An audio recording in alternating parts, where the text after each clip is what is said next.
Assalamualaikum warahmatullahi wabarakatuh. Bertemu lagi di channel jadiguru.com dengan saya Rara. Di sini saya sebagai moderator akan membicarakan tentang mental health bersama seorang ahlinya, yaitu seorang psikolog bernama Mbak Ines. Mbak Ines, silakan perkenalkan diri. Oke, halo sobat teman-teman subscriber atau sobat guru jadi guru.com ya. Nama saya adalah Ines Yolanda. Saya adalah seorang mahasiswa magister profesi psikologi di salah satu universitas yang ada di Yogyakarta. Ini kita mau ngapain nih, Ra? Aku mau tanya nih Mbak, Ya. kira-kira apa sih yang mendasari Mbak Ines itu untuk tertarik ke jurusan psikolog? Oke, jadi pertanyaan Rara ini cukup menarik ya bagi saya gitu. Jadi apa sih yang mendasari aku untuk menjadi seorang psikolog gitu? Yang pertama karena memang dari SMA dulu aku sudah punya ketertarikan dengan dunia psikologi. Padahal waktu itu memang belum tahu gitu, Ra. Apa sih itu psikologi? Mempelajari tentang apa psikologi gitu. Tapi waktu itu sempat baca-baca, ih kok tertarik ya. Kebetulan waktu dulu jurusan aku tuh adalah IPS. Di situ ada sosiologi, mempelajari tentang manusia. Nah, aku tertarik banget tuh. Oh, ternyata dinamika manusia itu seperti itu ya. Akhirnya aku membuat keputusan untuk aku ingin mendaftar SNMPTN psikologi dan alhamdulillahnya masuk gitu. Oh, Ya. keren. Dan dari situ ya udah akhirnya pengen berubah jalan juga sebenarnya gitu. Oke. Oke. Sama pertanyaan selanjutnya nih, Oke. Mbak. Sering banget nih orang belum tahu perbedaannya psikolog sama psikiater. Oke, perbedaan psikolog sama psikiater sebenarnya itu adalah pertanyaan mendasar ya teman-teman yang sering kali ditanyakan oleh orang-orang awam. Sebenarnya apa sih perbedaan psikolog dan psikiater itu gitu. Nah, mungkin sebelum bahas ke situ aku pengen ngomong dulu bahwa setiap orang itu punya kecenderungan atau potensi mengalami gangguan jiwa gitu ya. Nah, itu yang intensitasnya ringan, sedang atau berat gitu. Nah, makanya sebab itu di sini nanti kita akan membahas lebih dalam mengenai how to deal with mental disorder gitu. Tadi pertanyaan Rara, apa bedanya psikolog dan psikiater gitu ya. Nah, jadi kalau psikolog itu kita dari basicnya psikologi, sedangkan kalau psikiater itu basicnya kedokteran gitu. Oke. Terus apalagi nih yang membedakan gitu. Untuk menjadi seorang psikolog kita tidak hanya S1 aja, tapi kita harus menempuh S2. Nah, which is itu adalah magister dan juga profesi gitu. Terus bedanya apa lagi nih Mbak selanjutnya gitu. Nah, beda yang paling mendasar adalah psikiater ini bisa ngasih obat gitu, bisa ngasih rekomendasi obat. Sedangkan kalau psikolog itu kita hanya bisa ngasih diagnosis dan juga psikoterapi gitu. Nah, tapi jalannya psikiater dan psikolog ini tuh beriringan gitu loh Kak. Jadi kadang ketika kita ke psikiater nih, kita dapat diagnosis, kita juga dapat obat. Tapi pasti psikiater menyarankan kita untuk tetap ke psikolog ya, kayak gitu. Dan psikolog juga sebaliknya. Ketika nanti mereka itu memiliki klien yang mungkin gangguan psikologisnya itu berat, harus minum obat-obatan, biasanya psikolog juga menyarankan untuk langsung ke psikiater juga ya gitu. Jadi jalannya itu beriringan gitu. Jadi kadang ketika kita ke psikiater nih, kita dapat diagnosis, kita juga dapat obat, tapi pasti psikiater menyarankan kita untuk tetap ke psikolog ya kayak gitu. Dan psikolog juga sebaliknya. Ketika nanti mereka itu memiliki klien yang mungkin gangguan psikologisnya itu berat, harus minum obat-obatan, biasanya psikolog juga menyarankan untuk langsung ke psikiater juga ya gitu. Jadi jalannya itu beriringan gitu. Jadi saling bahu membahu gitu sebenarnya psikolog sama psikiater. Yang membedakan adalah dua-duanya dari kedokteran, dari psikologi dan juga pemberian terapinya gitu. Mungkin kalau psikolog bisa ngasih terapi-terapi yang tidak bisa psikiater lakukan, tapi psikiater bisa ngasih obat yang tidak bisa psikolog lakukan. Gitu sih teman-teman gitu. Gimana tuh? Udah cukup membuka gitu belum? Sangat. Oke. Nah, bicara tentang psikoterapi Mbak Ines, kan di di dalam ilmu psikologis itu kan sering banget kita dengar namanya konseling dan psikoterapi. Nah, itu perbedaannya sebenarnya apa sih? Konseling sama psikoterapi ini perbedaannya? Oke. Wah, ini cukup menarik ya teman-teman. Maksudnya ini adalah hal yang jarang banget ditanyain oleh orang-orang yang non psikologis mungkin di luar, tapi memang sebenarnya ada perbedaan yang mendasar antara apa itu sebenarnya konseling dan juga psikoterapi ya Kak ya. Nah sebenarnya kalau konseling itu yang bisa ngasih gak cuma psikolog gitu. Rara kenal konselor? Guru BK mungkin? Iya, nah jadi mungkin kalau misalnya di sekolah-sekolah ya teman-teman mungkin yang masih sekolah, di sekolahnya ada guru bimbingan konseling, itu bisa juga disebut sebagai seorang konselor. Nah, konselor ini sebenarnya nggak cuma guru BK aja, tapi bagi mereka-mereka yang ambil S2 atau masternya konseling itu bisa juga disebut sebagai konselor. Nah, bedanya konseling sama psikoterapi adalah di konseling itu kita hanya konseling. Konseling itu sebatas apa ya? Istilahnya kayak kita bercerita apa yang kita alami, kita bercerita tentang masalahnya kita ingin titik temu tentang masalahnya kita. Nah di situ nanti konselor atau psikolog bisa membantu kita. Oh masalahnya seperti ini, diatasinya seperti ini gitu. Tetapi untuk psikoterapi itu adalah suatu intervensi atau terapi psikologi yang diberikan oleh seorang psikolog kepada klien. Nah, sebenarnya seorang konselor itu juga bisa memberikan terapi gitu, cuman memang terapinya itu terbatas. Ada beberapa terapi yang hanya bisa dilakukan oleh seorang psikolog. Contohnya apa aja? Kalau contohnya mungkin boleh disebutin ini nggak apa-apa? Oke, jadi kalau misalnya di psikologi itu kita punya 4 paradigma yang selalu kita pegang. Ada psikoanalisis, ada behavior, ada kognitif, dan ada humanistik. Sering dengar. Nah, dari 4 pendekatan itu biasanya para psikolog itu mengembangkan suatu terapi atau psikoterapinya gitu. Nah, sedangkan kalau di konselor itu ada beberapa terapi dari 4 pendekatan itu yang memang tidak diajarkan gitu. Nah, psikolog pun untuk mempelajari terapi-terapi dari pendekatan tersebut atau psikoterapi lainnya itu belajarnya bertahun-tahun gitu Ra. Oh iya. Jadi bedanya di situ kelihatan ya. Berarti kalau psikoterapi itu macamnya ada banyak? Ya ada banyak sekali gitu. Bahkan sekarang zaman udah lebih modern gitu. Jadi terapinya itu terus diperbarui sedemikian rupa sampai menyesuaikan zaman gitu. Gitu sih. Oke. Mbak, jadi sebelum buat video ini kan aku udah tanya nih sama teman-teman di Instagram, aku udah buat buka question box. Nah, dari situ aku udah merangkum beberapa pertanyaan dan aku boleh tanya ke Mbak. Tentu boleh dong. Nah, pertanyaan pertama nih Mbak, gimana cara kita mengenali gangguan psikologis atau gangguan jiwa? Oke, gimana cara kita mengenali gangguan psikologis atau gangguan jiwa ya? Oke, ini pertanyaan yang sangat bagus ya teman-teman, karena banyak banget teman-teman di luar sana tuh yang masih belum sadar, belum aware gitu bahwa sebenarnya mereka tuh punya nih gangguan psikologis, tapi mereka nggak kenal tanda-tandanya gitu. Sebenarnya yang perlu diingat tuh cuma satu, gangguan psikologis itu akarnya dari perilaku abnormal. Abnormal itu kayak apa ya? Mungkin kalau dijelasin tuh di luar normal gitu ya. Kan ada normal dan juga abnormal. Contohnya apa tuh? Nah, jadi sesuatu yang misalnya kita rasakan nih, misal contohnya kayak kesedihan atau kecemasan nih yang paling gampang. Misal Rara minggu depan ujiannya ujian lisan. Rara cemas nggak mau ujian? Pasti lah. Nah, itu adalah sesuatu yang normal karena itu adalah reaksi fisiologis dari tubuhnya kita. Oh, mau ujian cemas normal. Tapi apa yang membedakan normal dan abnormal? Ketika kecemasan itu berlebihan, ketika kecemasan itu intensitasnya sering dan juga berat. Jadi misal nggak cuma pas ujian aja, tapi pas masak Rara cemas, pas makan Rara cemas, belajar Rara cemas, pegang HP Rara cemas, itu namanya abnormal. Nah itulah tanda-tanda kita mungkin bisa jadi memiliki gangguan kesehatan mental gitu. Jadi bedanya tuh gampang banget teman-teman. Pokoknya di antara 2, normal dan juga abnormal. Kiranya itu masih normal, oh berarti nggak apa-apa. Tapi kalau sesuatu itu udah abnormal, udah bener-bener di luar batas normal, nggak sesuai sama biasanya gitu, dan itu mungkin terjadinya nggak biasa kayak kecemasan tadi, nah itu biasanya dianggap sebagai sesuatu yang tidak normal.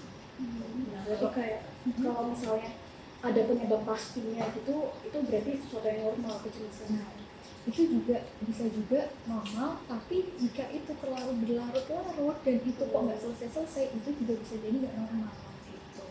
Nah jadi apa ya, kita kadang kalau melihat tolak ukur normal dan abnormal itu kita lihat perilaku yang sering diadaptasi oleh masyarakat. Misalnya cemas mau ujian, oke ya udah cemasnya segitu doang. Tapi kok ketika kita cemasnya itu panjang, nggak ada ujian kita cemas, makan cemas, mau tidur cemas, mandi cemas, itu baru abnormal. Nah itulah tanda-tanda yang sebenarnya kita tuh harus mulai aware gitu ya. Kan banyak banget ya sekarang yang ngalamin kayak gitu. Gitu. Kemarin dia buat di question box tempat cerita dikit ya. Oh, oke.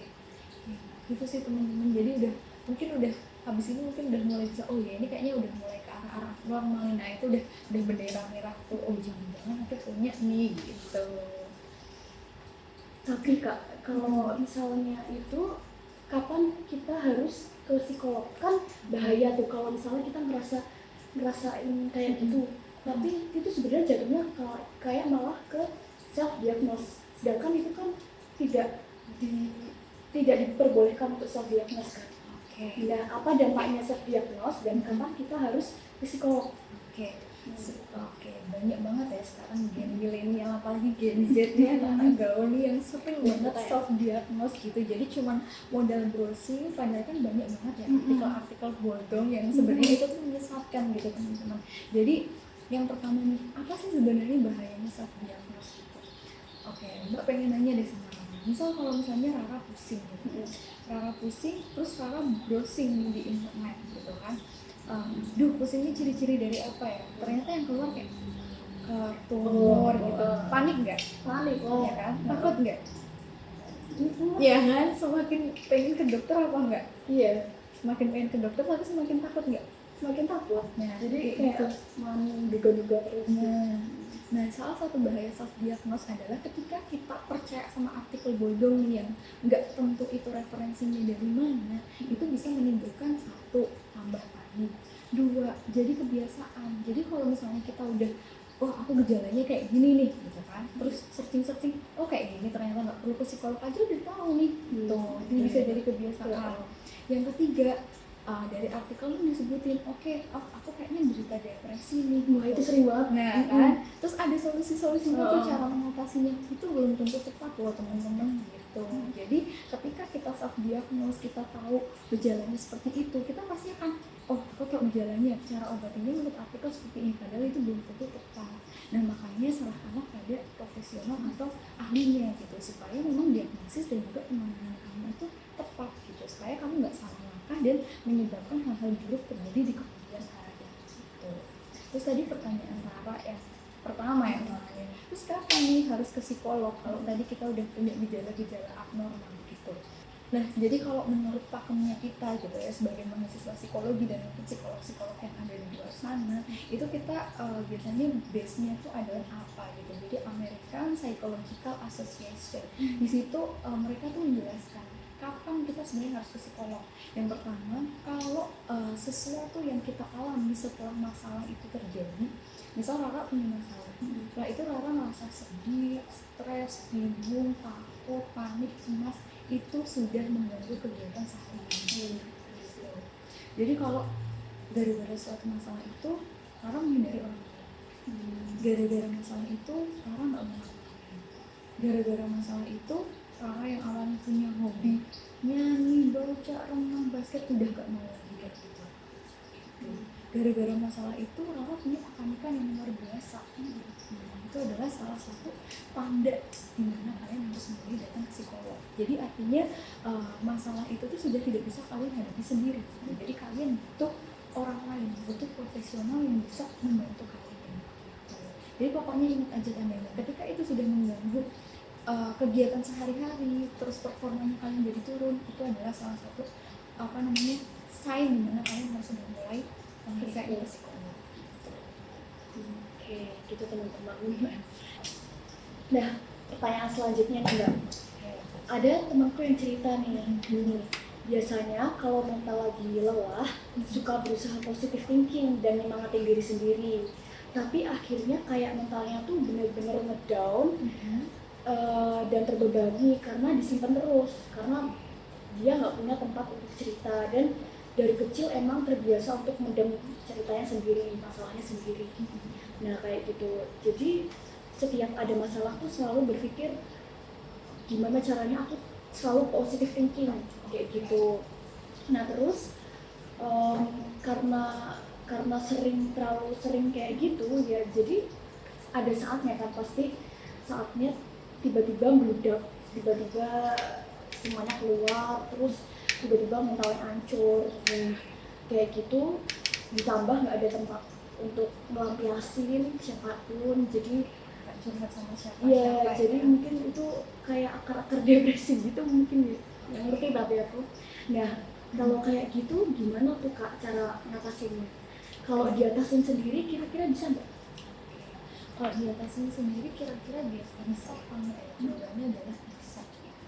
Oke, jadi dari ceritanya temennya Rara tadi ya, dari question book itu kita tahu bahwa temennya Rara ini punya masalah, tapi dia sering memendam masalahnya, dia nggak mau cerita ke siapapun gitu ya, yang which is itu dinamakan sebuah represi gitu.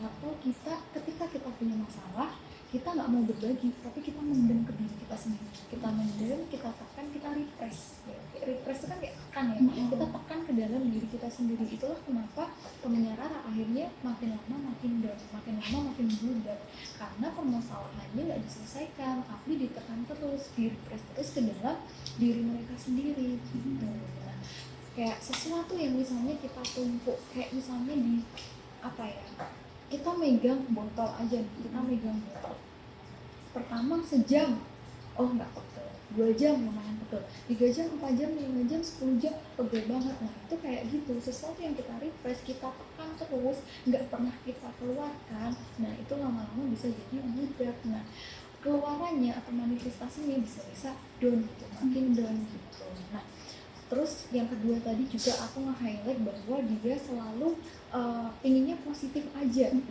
Nah ini mungkin nanti ada hubungannya juga dengan toxic positivity ya, karena udah pernah dengar mungkin sebelumnya. Oke. Nah jadi ketika kita berusaha untuk mendorong diri kita atau mendorong orang lain secara terus menerus dan apa ya, memaksa mereka untuk harus positif, harus ini loh, ada nilai-nilai kehidupan lain yang harus kamu lihat, nggak cuma sedih doang. Sebenarnya nggak ada salahnya dari itu gitu. Tapi menjadi salah ketika kita memaksa diri kita yang lagi nggak baik-baik aja untuk selalu positif gitu.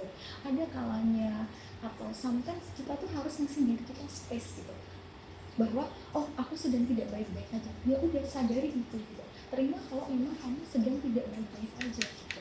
Ketika kamu selalu memaksa dirimu untuk selalu positif, masalah yang kamu pendam, emosi-emosi yang ada itu bukannya keluar, bukannya terselesaikan, malah tersumbat nih di dalam buku itu. Jadi kayak nggak baik-baik aja tapi dipaksa untuk positif. Nah itu rasanya juga nggak enak gitu. Nah jadi mungkin yang dialami teman kamu itu, kenapa kok bisa akhirnya down, kenapa kok bisa akhirnya budak, karena dia terus merefresh dan dia memaksa dirinya untuk menjadi positif. Padahal nggak apa-apa loh teman-teman, untuk sesekali menjadi tidak positif itu nggak apa-apa dan itu nggak ada salahnya. Oke, terus pertanyaannya, bisa nggak sih sebenarnya ini diatasin diri sendiri? Gitu. Bisa. Yang pertama, yakin bahwa masalah itu bukan untuk disimpan tapi dibagi. Jadi kan kalau case-nya temennya Rara tadi masalahnya disimpan terus ya, makanya nggak pernah jalan keluar, malah tambah banyak banget nih juga bebannya, bikin budak juga. Nah, ketika kita mau membagi masalahnya kita sama orang lain, misal Rara cerita ke Mbak cerita ke orang lain, dari situ kita akan mulai terbiasa dengan masalah itu gitu loh. Jadi kalau misalnya suatu saat ada yang mengingatkan kita tentang masalah itu, kita udah biasa aja gitu. Jadi kalau kita simpan terus, kita kan pasti, aku nggak mau bahas itu, kalau aku bahas itu aku marah, aku cemas. Nah, nanti ketika ada sesuatu yang mengingatkan kita tentang itu, kita pasti langsung akan panik, cemas, bingung, marah. Beda kalau kita sering cerita ke orang lain. Dengan kita cerita ke orang lain itu membuat kita terbiasa dan beradaptasi dengan adanya masalah itu. Nah, selain itu, dengan kita cerita sama orang lain itu juga bisa ngasih dukungan ke kita, ya kan? Kayak misalnya, respon alami seseorang yang misalnya aku cerita nih ke Rara, Wah, Mbak lagi ngalamin ini nih pusing banget dan lain sebagainya. Pasti Rara bilang semangat ya Mbak, gitu kan. Itu adalah respon alami yang dimiliki oleh seseorang atau dikeluarkan oleh seseorang kalau misalnya temennya itu sedang berceritanya. Itu gunanya ketika kita cerita, selain kita bisa beradaptasi sama masalah, selain kita bisa terbiasa sama masalah itu, kita bisa mendapat dukungan dari orang lain juga gitu. Yang kedua, jangan denial. Oh, Jangan denial. bener banget. That's it kan. Oke, jangan Denial. denial gitu. Itu untuk case temennya Rara, dia selalu memaksa diri untuk selalu positif gitu. Itu artinya dia denial, dia nggak mau menerima masalahnya dia gitu. Karena jika masalah itu hadir, itu tuh akan mengancam dia gitu. Entah dia takut, entah dia cemas, entah dia marah, entah dia sebel, atau entah dia benci gitu. Pokoknya jangan denial, terima aja gitu. Ketika kamu sedang merasa marah, ketika memang kamu ada masalah, terima aja gitu. Jadi masalah itu bukan untuk didenialkan, tapi untuk dijalani. Ketika kamu mau menjalani, ketika kamu mau berusaha melakukan, mau mencoba untuk how to survive, aduh aku lagi merasa gak enak nih badanku, aku merasa pusing banget, aku merasa cemas, lakukanlah apa yang kamu bisa gitu. Ketika kamu sudah melakukan yang kamu bisa, kamu udah melakukan istilahnya udah total gitu, ya udah setelah itu biarkanlah lingkunganmu, biarkan Allah, biarkan keluargamu itu bekerja dengan sendirinya. Jadi kebanyakan kan denial, nggak mau, aku nggak punya masalah gitu, positive vibes aja lah gitu. Juga mungkin takut merepotin orang sekitarnya gitu, kayak jangan ngerepotin orang sekitar, jadi menyimpan sendiri, tapi sebenarnya itu gak boleh. Iya, nggak baik gitu ya. Mungkin ada di suatu titik di mana kamu juga nggak boleh tuh berlarut-larut terus, harus juga memandang segala hal yang positif. Tapi kalau misalnya case-nya memaksa diri untuk positif, itu tidak dianjurkan gitu. Karena ya sometimes kita harus merasakan apa yang kita rasakan. Dengan kita merasakan emosi-emosi negatifnya kita, sedih-sedihnya kita, marah-marahnya kita, lama-lama kita akan memahami diri kita sendiri. Oh, aku tuh sedih kalau kayak gini, oh aku tuh marah kalau ada ini gitu. Nah, lama-lama kan terbentuk tuh yang namanya apa ya, pemahaman tentang diri gitu lah istilahnya. Jadi it's okay to not be okay gitu. It's okay to not be okay, teman-teman sobat jadiburu.com ya. Ya gitu teman-teman. Oke, terus nih kalau misalnya kita udah berbeda sama orang lain, kita juga udah nggak denial lagi, tapi kita masih nggak bisa ngatasin itu gitu. Cobalah di breathing. Jadi lakukan pernapasan gitu. Dengan cara teknik, kalau Rara pernah dengar nggak teknik 4-7-8? Nah gitu. Jadi ketika kalian udah sumpek banget nih, burn out banget, pusing banget gitu, udah mencoba ini itu tapi nggak bisa, coba tenangin diri dulu. Kan sekarang banyak ya musik-musik relaksasi yang ada di YouTube, terus di Spotify, di Joox, dimanapun ada, teman-teman bisa akses gitu ya. Zaman udah semakin maju. Pakai teknik 4-7-8 gitu, dengan cara tarik nafas yang dalam banget dengan hitungan 1, 2, 3, 4. Hitungan 5, 6, 7 ditahan. Hitungan ke-8 dikeluarkan. Kayak gitu terus. Kayak gitu terus sampai akhirnya teman-teman merasa lumayan tenang gitu. Kalau masih belum tenang lagi, bisa nih pakai teknik lain namanya guided imagery, atau kita bayangin sesuatu yang indah-indah aja. Atau kita bayangin kalau misalnya peristiwa itu tuh ada, tapi kita di fantasi kita atau di bayangan kita itu peristiwanya itu bisa kita atasi gitu. Kalau masih belum bisa lagi, salah satu jalannya adalah dengan cara profesional atau psikolog. Itu jangan paling mentok dia kalau nggak bisa ngatasin sendiri. Gitu. Oke, itu sih ya. Mungkin untuk temennya Rara bisa dicoba di rumah ya. Ya harus coba deh guys. Nah, pertanyaan selanjutnya nih Mbak, berhubung tadi kita habis ngomongin toxic positivity ini, ada juga yang tanya gimana suatu hal itu bisa disebut toxic positivity, dan kalau kita udah tahu itu toxic positivity, gimana kita bisa menghindari hal tersebut? Toxic positivity ya. Jadi sebenarnya toxic positivity ini kalau aku bilang sedang menjadi topik yang hangat gitu di kalangan gen milenial atau anak-anak zaman sekarang. Banyak banget gitu, aku selalu nemu entah di sosial media, entah itu Instagram, entah itu TikTok dan lain sebagainya, itu membahas tentang toxic positivity gitu. Jadi sebenarnya apa sih toxic positivity itu? Jadi kalau menurut psikologi nih ya, bicaranya pakai psikologi. Iya dong. Menurut psikologi nih ya, jadi toxic positivity itu terjadi ketika kita memaksa seseorang atau diri kita sendiri secara terus-menerus untuk selalu positif, untuk selalu melihat nilai-nilai kehidupan yang positif tanpa kita mempertimbangkan peristiwa yang terjadi, perasaan kita atau perasaan mereka, emosi kita atau emosi mereka. Jadi misal Rara sedih kehilangan kucingnya gitu. Mungkin itu kucing satu-satunya, itu teman Rara, teman ceritanya Rara, itu benar-benar Rara anggap sahabat. Rara sedih, mungkin 2 hari sedih gitu, Rara ketemu sama temen bilang jangan sedih lah gitu aja sedih, masih banyak loh yang masalahnya lebih berat daripada kamu cuma ditinggal kucing doang. Itu bentuk lain dari toxic positivity gitu. Dia memaksa Rara untuk selalu positif, padahal kan dia nggak tahu mungkin sebenarnya dengan meninggalnya kucing itu Rara menjadi depresi, Rara menjadi sedihnya yang banget gitu kan. Teman Rara ini nggak tahu posisinya sebenarnya sosok kucing ini tuh sangat berarti bagi Rara gitu. Jadi toxic positivity itu kita memaksa seseorang untuk selalu terlihat positif, untuk selalu memandang hal-hal positif tanpa mempertimbangkan peristiwa yang dia alami, emosi yang dia rasakan, perasaannya itu yang namanya toxic positivity. Jadi nggak pernah melihat gitu, sebenarnya apa sih yang terjadi di balik orang ini, kok dia bisa sampai yang sedihnya berlarut-larut itu kenapa gitu. Itu sih. Terus pertanyaan yang kedua tadi gimana cara menghindarinya gitu ya. Oke. Yang pertama mungkin carilah lingkungan yang support kalian, carilah lingkungan yang baik, carilah lingkungan yang bikin kalian itu berkembang. Kan sekarang banyak ya, apalagi kalau aku lihat nih anak-anak muda zaman sekarang tuh udah cukup mampu mengambil keputusan daripada anak-anak muda zaman dulu, karena mungkin kan didikan orang tuanya juga beda gitu ya. Jadi carilah lingkungan yang bisa bikin kalian berkembang, bisa support kalian, bisa menerima keadaan kalian di saat up and down, itu penting. Kemudian yang kedua, yakin gitu bahwa setiap manusia dalam hidup itu pasti rodanya itu kan berputar ya. Nggak mungkin manusia itu nggak mengalami yang namanya berpikiran negatif atau memiliki peristiwa negatif gitu. Pasti semua orang mengalami itu gitu. Yang harus kita lakukan gimana? Terima gitu. Jadi it's okay to feel what you really feel gitu. Jadi jangan selalu memaksa diri untuk selalu positif gitu. Ya kan? Karena ketika kita ngasih space untuk diri kita, oke, aku lagi nggak baik-baik aja, kasih space dirimu sendiri untuk merasakan itu. Dengan itu kamu bisa ngambil keputusan yang lebih tepat, nggak berusaha-berusuh.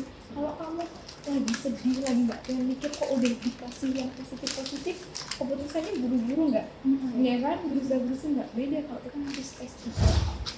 Tapi yang perlu diingat ya teman-teman, space-nya juga jangan terlalu panjang gitu. Kita boleh ngasih diri kita waktu, tapi ya jangan lama. Kalau 2 bulan, 3 bulan kamu masih mengizinkan itu, berarti kamu menikmati kesedihan itu, kamu menikmati emosi negatif itu.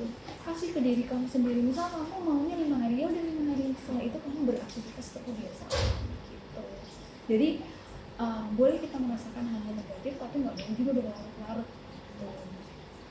gitu sih. Kiranya bisa menjawab gak nih? Bisa. Oke. Semoga aja bisa ya teman-teman. Oke, semoga bisa ya. Nah, pertanyaan selanjutnya nih, Mbak. Sekarang tuh pasti nggak mungkin nggak ada yang nggak pernah denger overthinking. Overthinking ya. Iya. Gimana nih caranya untuk kita bisa ngilangin overthinking? Soalnya remaja-remaja yang kayak aku gitu, wah banyak banget tuh yang dikit-dikit overthinking. Jadi ternyata si overthinking ini tuh menjamurnya di banyak kalangan ya, nggak cuma dewasa, ternyata remaja juga. Oke.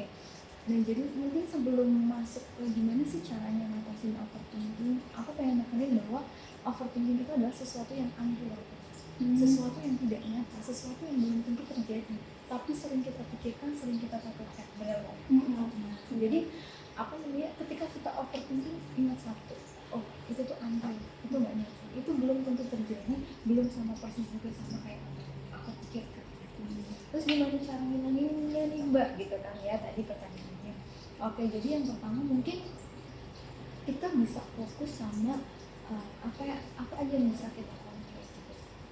Kita bisa juga belajar ngatasin sesuatu yang nggak bisa kita kontrol. Contohnya pikiran orang lain, perasaan orang lain, itu kan sesuatu yang nggak bisa kita kontrol ya. Ayo kita mulai belajar untuk ngatasin itu. Terus apa yang harus kita fokusin? Fokus sama apa yang kita bisa kontrol. Diri kita sendiri, perasaan kita, pikiran kita. Overthinking itu datangnya dari mana? Dari pikiran kamu. Itu yang bisa kita kontrol. Yang kuncinya yang pertama itu, fokus sama apa yang bisa kita kontrol dan belajar melepaskan sesuatu yang nggak bisa kita kontrol seperti tadi. pikiran orang lain, perasaan orang lain. Mau kita berbuat baik, mau kita berbuat buruk, kita itu nggak bisa kontrol pikiran sama perasaan orang lain, ya kan? Itu sesuatu di luar kontrol kita. Nah, itu adalah hal-hal yang harus kita lepaskan gitu. Yang kedua, jangan mudah berasumsi. Nah, sering banget kan, sering banget kita itu kalau misalnya udah dihadapkan sama suatu masalah atau dihadapkan mungkin problem dengan orang lain, kita tuh udah punya asumsi dulu, kita udah bawa asumsi gitu. Misalnya hubungan Mbak sama Rara nggak baik, Mbak udah punya asumsi sendiri nih tentang Rara gitu. Nah, padahal kan kita nggak tahu ya apa yang sebenarnya Rara alami, kenapa kok kemarin dia tiba-tiba juga sama Mbak, apa yang sebenarnya Rara sedang lalui gitu. Nah, itu jadi berhenti untuk berasumsi, don't be negative thinking gitu akan suatu hal gitu, karena kita nggak tahu apa yang sebenarnya orang lain alami gitu. Terus yang ketiga juga, coba kita itu melihat masalah dengan cara lebih lebar gitu. Nah, jadi kayak misalnya nih, Rara dapat nilai ujian jelek gitu, dapat nilai ujian misalnya 5, dari itu Rara mulai overthinking, aduh nanti gimana ya, naik kelas nggak ya, aku bisa sukses nggak ya. Tapi coba dibedah pelan-pelan, dilihat lebih lebar lagi. Oke, ini ujian aku yang dapat nilai jelek ini cuma 1 gitu. Kira-kira berdampak nggak ya 5 tahun sampai 10 tahun ke depan? Berdampak nggak ya pada kesuksesan aku gitu, kalau hanya ditentukan sama 1 nilai ini. Dan dari situ nanti akan ada proses berpikir di mana kita mikir, loh, sukses itu tak cuma ditentuin dari 1 nilai ini aja, tapi ada banyak faktor. Contohnya adanya koneksi mungkin, bakat-bakat kita, kemudian nanti juga ada doanya kita, keseriusan kita, kesungguhan kita gitu. Jadi ketika kita mulai overthinking, oke, lihat masalah lebih luas lagi gitu. Jadi jangan langsung ngejudge, ya aku dapat nilai 5, aku kayaknya nggak bisa sukses nih gitu. Dia lebih jauh lagi. Terus mungkin untuk tips lainnya ya, mungkin kayak perbanyak olahraga itu juga bisa loh, ya kan? Karena kan itu melancarkan peredaran darah, lebih fresh kan, jadi membantu kita untuk bisa berpikir dengan lebih jernih. Itu salah satu cara yang sangat mudah untuk dilakukan si overthinking. Sama yang beberapa ini tadi udah banyak ya, sama mungkin hidup cukup. Karena kalau kita merasa lelah, itu kita jadi mudah panik, mudah cemas, mudah overthinking. Berarti waktu tidur, jam tidur itu ngaruh ya? Ngaruh gitu. Zaman sekarang nih banyak banget yang begadang, main Twitter, main Instagram. Apalagi di zaman PPKM kayak gini kan gabut, nggak ada kerjaan. Jam 1 malam, jam 2 malam masih bikin TikTok. Nah, benar. Jadi olahraga, kemudian waktu tidur itu ngaruh. Mungkin mereka nanti kayak sepele gitu, tapi itu ngaruh gitu. Dan yang terakhir adalah mindfulness gitu. Jadi kebanyakan si overthinker ini biasanya misalnya ya, Rara sedang dipenuhi masalah, sedang overthinking gitu. Tapi Rara diajak main sama temennya kan. Di tempat main itu Rara nggak bisa enjoy gitu. Karena Rara memikirkan overthinkingnya Rara gitu. Nah, salah satu caranya adalah dengan mindfulness. Nikmatilah momen itu, enjoylah di momen itu. Itu akan sedikit mengurangi overthinking. Kalau kamu udah diajak main sama teman, udah mencoba healing, kok kamu masih mikirin itu di kepalamu, itu namanya nggak mindfulness. Dengan mindfulness, dengan kita enjoy, dengan kita nikmatin momen itu sedikit meredakan overthinking. Jadi banyak tuh ya teman-teman, mungkin bisa dicoba di rumah ya, subscribernya. Penting banget cara ngilangin overthinking. Yes. Karena kita generasi overthinker. Yes.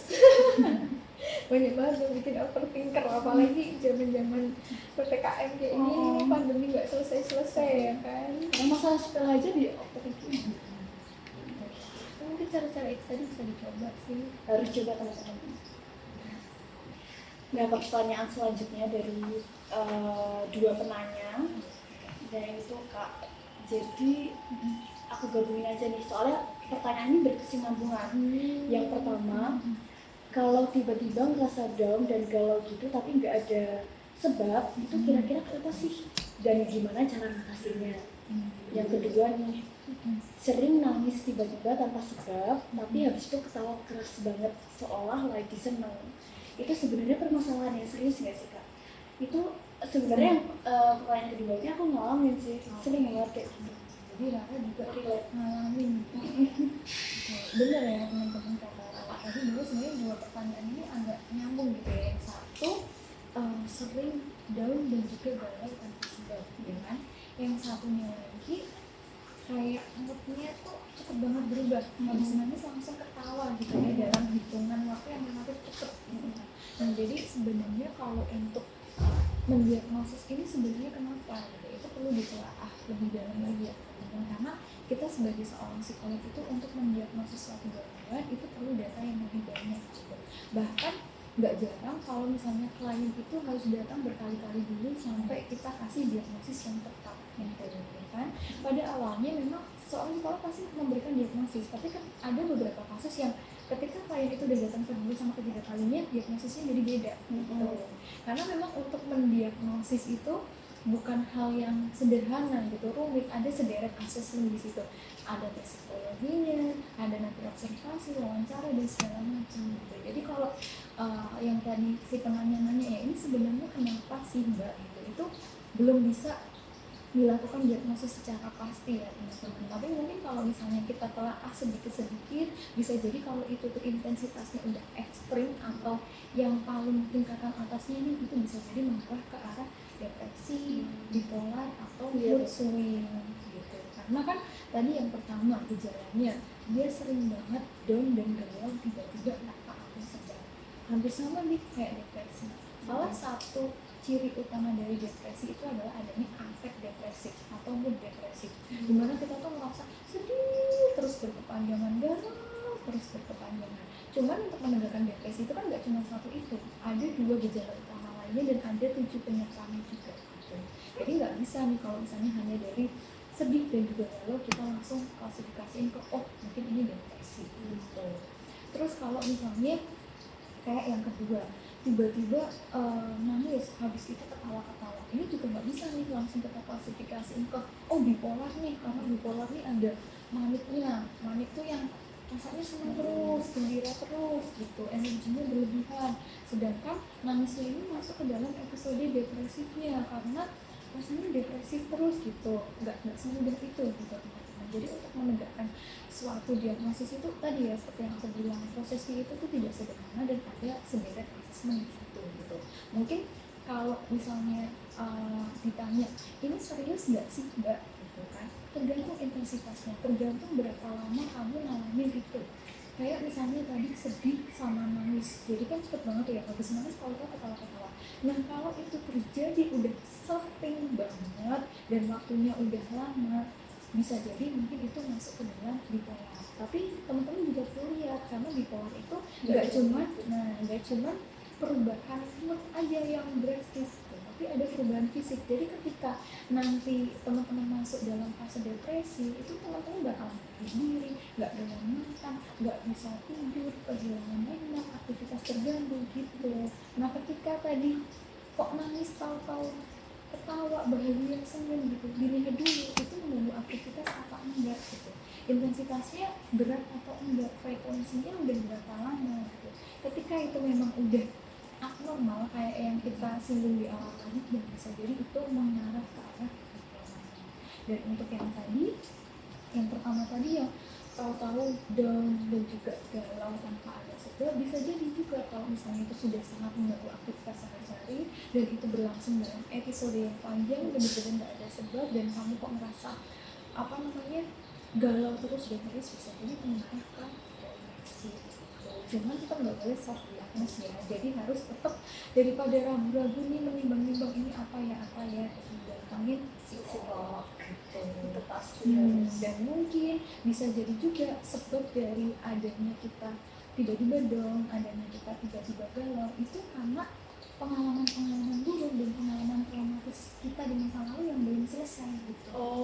Gitu. Jadi tanpa kita sadari kita sebenarnya punya pengalaman traumatis gitu. Tapi kita nggak sadar kalau itu pengalaman traumatis kita. Cuman rasanya tuh masih ada gitu. Jadi ketika ada sesuatu mungkin yang menyentil itu atau tiba-tiba kita nangis, tiba-tiba kita down, bisa jadi itu karena kita belum berdamai dengan permasalahan itu gitu.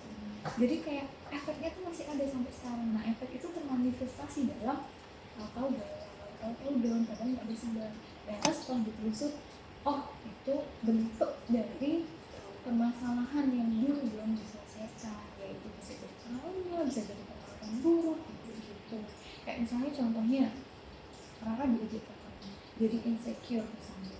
Rara nggak sadar nih bahwa itu adalah suatu keadaan trauma gitu, bahwa itu sesuatu bahwa diejeknya Rara sama temennya Rara itu bisa menimbulkan traumatis bagi dirinya Rara. Rara mencoba mengalihkan, tapi ketika suatu saat Rara tiba-tiba down, tiba-tiba galau. Ternyata kalau misalnya kita telusur lagi, kok bisa jadi karena aku merasa insecure banget. Dan kalau ditelusur lagi, oh ternyata gara-gara ejekan itu. Jadi kalau untuk langsung mengklasifikasikan ini diagnosis apa, itu memang perlu ditelaah lebih dalam lagi. Itu sih, semoga bisa menjawab ya. Ini pertanyaannya hampir sama ya soalnya. Makanya Jadi satu. Mungkin bisa jawab ya teman-teman. iya, ternyata banyak juga ya. Nah, pertanyaan selanjutnya nih, pertanyaan yang aku suka menurutku. Menarik ya, Menarik. Gini, jadi ada yang tanya, gimana sikap kita pas punya temen, kita tahu kita punya temen yang punya mental disorder dan lagi kambuh atau unstable gitu biar tetap seimbang. Jadi gimana sikapnya kita biar tetap seimbang pas teman kita ini lagi kambuh. Sekarang kan kita juga enggak, kita yang normal pun misalnya kita yang normal pun kan enggak pasti kita selalu bisa menerima semuanya, selalu bisa positif. Misalnya dia lagi kambuh yang sebenarnya itu buat kita nggak nyaman, terus kita bisa menerima terus pasti ada saatnya kita capek atau ikutan marah atau gimana. Itu gimana sebenarnya, gimana caranya kita, sikapnya kita menghadapi situasi itu. Kayaknya bagus. Oke, jadi istilahnya kayak gimana kita menghadapi seseorang dengan mental disorder biar kita di saat keadaan kita juga yang unstable juga gitu, di saat keadaan kita juga sedang tidak stabil. Itu gimana sih tadi ini? Untuk yang pertama adalah akan belajar keadaan dari kadang-kala ketika kita tahu bahwa teman kita itu punya suatu masalah, kita melarikan positivity, kita melaksanakan kontra, kita positif dan positif gitu. Masih banyak yang nggak bisa makan, masih banyak yang mengalami masalah lebih buruk dari kami. Itu boleh, tapi itu tidak menunjukkan rasa karena ada bagi diri ini adalah orang yang punya mental disorder. Kita akan menjelaskan mentalnya saya akan menjelaskan dia pengen punya perasaan maka jika dari awal sebagai temannya nggak harus kamu beri itu sendiri dari tidak mengenal dan menceritakan perasaan dan pembelajaran saya itu nggak harus kamu bisa kok dengan cara daripada kamu seperti kalian berarti kamu bisa ngomong ke kita nggak apa-apa, aku ada di sini kalau ada gerakannya aku bantu. Baru kalian bisa juga dengan cara kalian setelah di video baru dengan peran si orang ini kalian ini yang punya mental disorder itu lebih merasa untuk ada yang mau polisi dari ada yang mau apa ya itu memberikan alasan sampai berarti itu semuanya terlihat ya tanyain jadi dengan pelajaran sementara ini ketika kita bertanya materinya karena saya berikan dengan pertanyaan sederhana aja mentransfer gerakan apa sedang kamu saya menjatuhkan gerakan emang kemudian kalian melakukan apa setelah bersedia kalian mencoba setelah mencoba apa lalu kemudian ada dalam baru nanti dia akan cerita oh aku tuh ngalamin aktivitas sedih kirimkan ke aku berkas untuk putra dan putri dari situ kan nanti ada proses putra dan putri berbeda ya oh iya putra nanti mengalihkan hidup terus solusinya kan harus gimana ya untuk putri itu secara apa ya putri secara otomatis itu tuh akan muncul gitu ya karena dari obrolan putri itu pasti mereka juga muncul gitu kan jadi apa ya itu tuh adalah suatu respon yang alami jadi dengan pertanyaannya itu bisa bantu teman yang tersebut kayak berat nanti hari tersebut baik aja nah dan untuk yang putra mungkin karena jadi dari situ kan dia mulai cerita karena dia udah mulai cerita kognitifnya ini ya untuk tadi kalau masalah saya itu mungkin solusinya karena seperti ini ya jadi kalian juga bisa tuh mungkin menceritakan pikirannya karena dari solusi dari dasar-dasarnya itu tepat dan juga objektif ya atau tidak merugikan menjadi satu tarian itu berisi cara yang ketiga nih kalau nggak bisa lagi gitu atau memang untuk tariannya keadaan yang nggak stable itu kita dalam keadaan yang menjadi beberapa kita boleh kok ngomong sama dia Di sini aku mau kita mendengarkan cerita belajar kamu, tentang tari aku adat, mau nolong kamu, tari tapi putra saat ini tiga, keadaan gaya aku kita lagi Jakarta. mau baik-baik aja. Lalu Jadi mungkin aku bisa sebenarnya membantu, macamnya aku itu bisa tidak hanya membantu ada kamu, dalam itu 2 hari lagi agama. atau 3 hari lagi. Jadi kita biarkan Harus diri kita juga tenang dulu, gaya jangan kita Jakarta. carut-carut, kita juga maksa gitu. untuk Nanti tari malah galah ini malah biasanya apa ya istilahnya tuh kayak bring gitu loh, kayak dekat blend gitu. berada Kita di boleh posisi setengah tengah dan kalau misalnya dengan kita tari. baik nih mungkin ya, Jadi kita gerakan bisa tari juga halus ini kasih berada dia di alternatif tengah-tengah kayak misalnya dia kan profesional, ngajakin ke psikolog, dorong ke psikolog misalnya. tapi yang kita pelajari hanya tari putra dan tiga. Daripada nanti aku ngasih saran untuk tariannya nanti setelah aku silakan dicek sedikit seperti itu dan untuk ditanya lebih baik kita cari pertemuan orang yang tepat, nggak ada salahnya kok kita nggak ada salahnya kita kasih pengertian nanti itu yang pertama pahami kita kasih mereka geraknya itu sedikit demi kemudian sedikit tanyain dari dan geraknya terus biasanya daripada kita kasih itu mencakup kita kasih sampai dua yang menit. membuat Tapi apa dengan ya mereka itu tuh jumlahnya bisa kayak sampai it's okay aku ada di sini kalau ada setiap apa-apa. 1 sampai 8 hitungan Nanti dengan kata-kata sederhana gitu aja tuh udah bisa bikin tenang. Begitu juga Dan yang jangan rutin. lupa bagi kita yang terus membantu Itu yang kita rutin dengan ambil hal yang sama. asli gitu ya. Gerak-geraknya Apalagi kita bisa kita ulang-ulang juga harus cari dukungan kita sendiri gitu.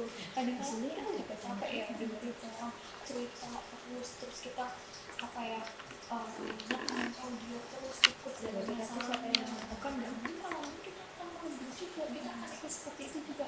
Nah makanya untuk kalian yang mungkin saat ini sedang kira-kira ada pertanyaan apa ya menemani teman kalian yang lagi mengalami permasalahan kesehatan mental, nah, kalian carilah dukungan kalian sendiri juga sudah keluarga bisa ada teman yang tentunya bisa menampung kalian ketika kalian itu sedang capek mental menjadi nah tanpa merasa kita pada YouTube kan pakai selendang tapi di sini kita nggak usah pakai selendang gimana jawabannya dan cukup ya, sangat selendang oke. untuk menari itu Apa sih namanya sampur semoga dengan sampur semoga subscriber Selendang. yang ada di buat menari paham apa yang kita Dan sampaikan ya selendangnya. kayak iya sebenarnya pertanyaannya sangat menarik ya banyak banget ya gaya Yogyakarta emang kita sendiri banyak banget di alam beda dengan gaya yang lain Apalagi remaja. misal kan ada apa ya ada lagi nggak nih pertanyaannya Nah, kita sekarang ada di pertanyaan terakhir nih, Mbak. Jadi, last question ya ini pertanyaan yang umum banget. Jadi, apa perbedaannya sedih, stres, dan depresi?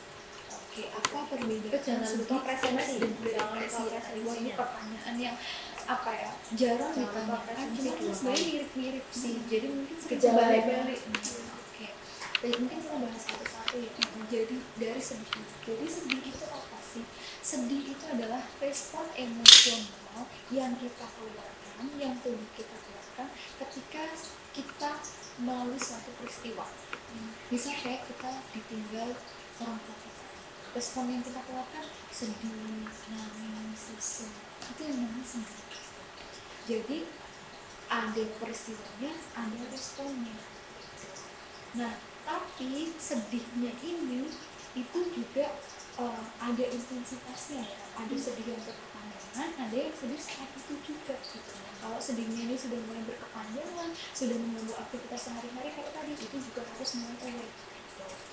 Yang kedua terus bedanya sama stres apa kalau sedih kan tadi ada respon ada peristiwanya juga dan itu adalah respon alami yang dikeluarkan dari tubuh kita terus nah kalau stres itu biasanya adanya tekanan baik dari luar maupun dari dalam diri kita yang sebenarnya kadang itu masih bisa kita terima cuman biasanya si stres ini dibarengi sama rasa kewalahan rasa kewalahan itu kayak misalnya kita punya tugas yang menumpuk kita punya laporan yang menumpuk kita punya deadline yang menumpuk nah tekanan rasa kewalahan ini yang menyebabkan stres beda kan kelihatan kan Beda kalau sedih sama stres gitu. oke terus bedanya lagi sama depresi apa nih mbak memang sedih dan juga stres itu bisa menjadi pemicu depresi kalau itu tuh udah long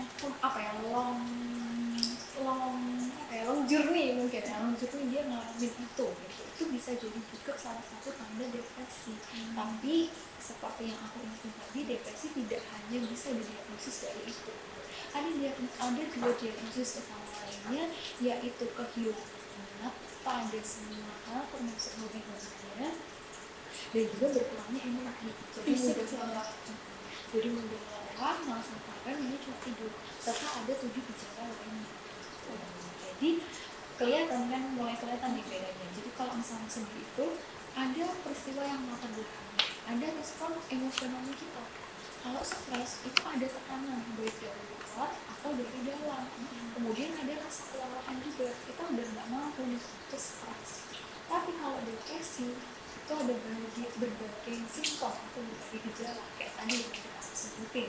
Sampai fisik ada afek depresi, sedih terus, berkepanjangan, terus ada kehilangan minat, terus habis itu ada mudah lelah, nggak pengen ngapa-ngapain, berkurang energi, sama ada 7 gejala lainnya kayak diri, pengen menyakiti diri sendiri, mimpi buruk, overthinking, pikirannya udah kemana-mana, nggak nafsu makan, nggak bisa tidur, dan lain sebagainya.